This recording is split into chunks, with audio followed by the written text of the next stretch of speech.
Sugeng pinanggihan malih kalian dalem pun Ki Ageng Srubut Wilujeng midhangetaken.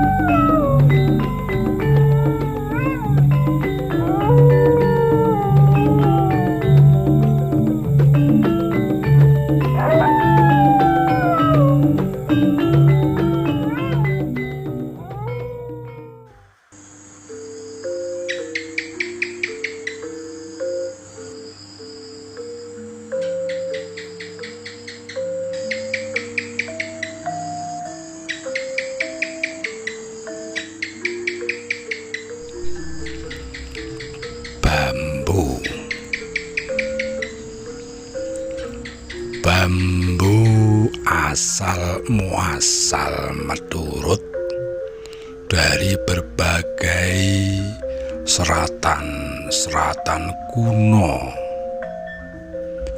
dan dawuh bini sepuh para luhur awit zaman dulu. Berasal dari kata brehing yang memiliki arti spiritual sangat dalam dan biningit, yang mana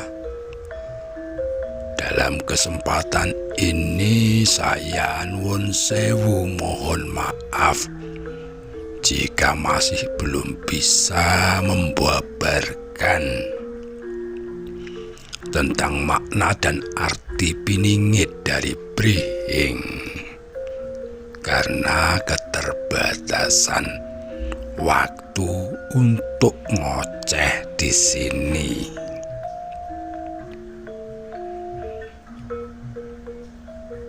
Dan juga bambu disebut dengan penamaan deling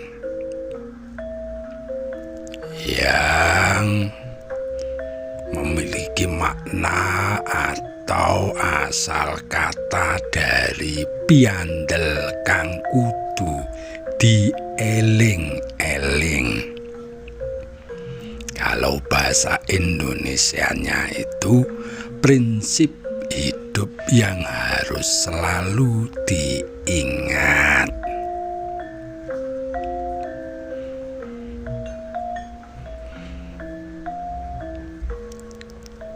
Nah, enek cerita ini yang mengenai asal muasal bambu dari seseratan yang sudah saya kumpulkan ini dari para mikuno, yang mana menceritakan konon itu di zaman dulu kala ketika dunia ini masih dipenuhi dengan kekuatan gaib dan makhluk-makhluk supranatural, ya, makhluk sing kasat mata itu. Sang Hyang Widi, penguasa alam semesta ini, mengirim seorang utusan khusus untuk menjalankan tugas mulia di bumi.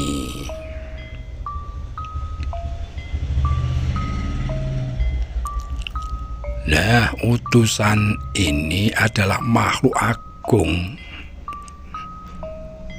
yang penuh dengan cahaya dan kebijaksanaan, yang mana membawa pesan dan bimbingan dari Sang Hyang Widi untuk menjaga keselamatan serta keberkahan. Nanging dalam perjalanannya sang utusan tidaklah mudah. Ia terpaksa harus menghadapi sang wajah wadyabala angkara atau sekelompok makhluk jahat yang penuh nafsu, ya, dan kebencian, keserakahan, wis pokoknya energi-energi sing negatif. Itu gampangane. Yang mana mereka iri dengan cahaya dan kebijaksanaan yang dibawa oleh sang utusan dan berusaha untuk menghancurkannya agar kegelapan bisa menguasai bumi. Maka dikejar-kejarlah sang utusan oleh sang wadyabala angkara tadi, sampai sang utusan merasa terancam banget, wis kepepet dan hampir kehilangan harapan.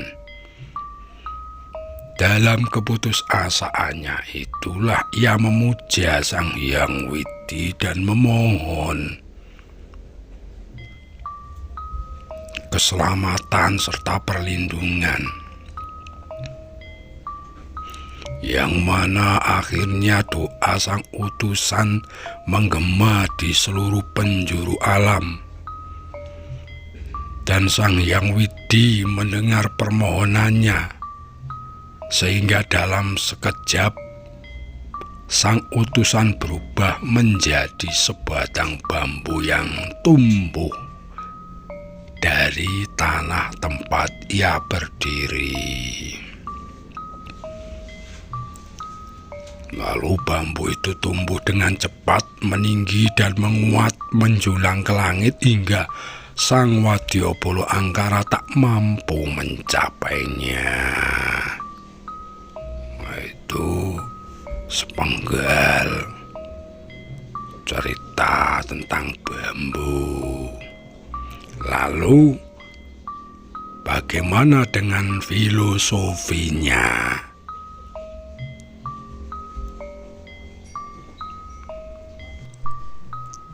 Ya, seperti yang sudah kita ketahui bersama, bambu itu adalah salah satu tanaman yang memiliki makna filosofi mendalam, ya toh? Dalam berbagai budaya, terutama Asia, mestine sudah tahu. Di antaranya ialah bambu dianggap sebagai simbol ketahanan, keberanian, kesederhanaan, dan kebijaksanaan. Bambu juga sering digunakan dalam berbagai konteks filosofis dan spiritual. Ya mungkin kanggo aruri, ya, kanggo mengingat lagi.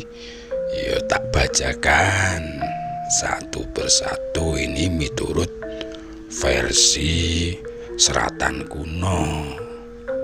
Tapi sebelumnya mohon maaf kalau derudukan mocone karena seratannya basa Jawa, ngartekno langsung dengan bahasa Indonesia karena ada masukan dari dulur-dulur itu supaya saya memakai bahasa Indonesia biar lebih mudah dipahami. Oke. Ngaten, satu, bambu niku dikenal karena ketahanannya terhadap angin kencang dan badai. Meskipun batangnya ramping dan lentur, bambu dapat bertahan dalam kondisi cuaca yang ekstrim karena kemampuannya untuk membengkok tetapi tidak patah. Lah ini melambangkan filosofi kehidupan di mana manusia diajarkan untuk tetap tegar dan fleksibel dalam menghadapi berbagai tantangan dan rintangan. Lah, bambu mengajarkan bahwa kekuatan sejati bukanlah pada kekakuan, melainkan pada kemampuan untuk beradaptasi beradaptasi dan bertahan dalam situasi sulit sekalipun. Lajeng bambu ugi tumbuh dengan cepat, namun tetap sederhana dan tidak mencolok. Batangnya yang lurus dan kosong di dalam melambangkan kesederhanaan, kejujuran dan kerendahan hati. Bambu tidak pernah sombong meski tumbuh tinggi dan kuat, mengajarkan manusia untuk hidup sederhana dan tidak membanggakan diri atas apa yang dimiliki. Dan ini sejalan dengan nilai-nilai spiritualitas di mana kerendahan hati dianggap sebagai salah satu kebajikan tertinggi. Rakyat, bukan bambu malah diartikan sebaliknya. Bambu menjulang tinggi karena sombong, seakan-akan bisa menggapai langit. Ndak, itu kualik kalau nurut seratan kuno. Selanjutnya, bambu memiliki kemampuan untuk tumbuh dengan cepat dan menyebar luas, menunjukkan filosofi tentang pertumbuhan yang berkelanjutan dan regenerasi. Bambu juga dapat tumbuh kembali dari akar setelah dipotong, mengajarkan tentang ketekunan dan kemampuan untuk bangkit kembali setelah mengalami kegagalan atau kehilangan. Kalau dalam bahasa budaya Tionghoa, bambu itu sering dikaitkan dengan keberuntungan dan pertumbuhan yang positif.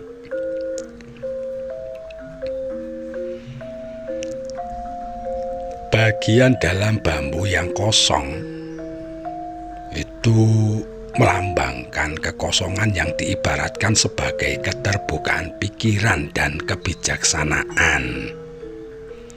Kalau dalam ajaran Zen, kekosongan ini mencerminkan keadaan pikiran yang bebas dari prasangka dan keterikatan. Jadi memungkinkan individu untuk melihat dunia dengan jernih dan bijaksana. Jadi, bambu juga mengingatkan kita untuk terus belajar dan membuka diri terhadap pengetahuan baru, serta pentingnya memiliki hati dan pikiran yang lapang, ora kolot, ora fanatik buta. Gampangannya gitu, kira-kira lo ya.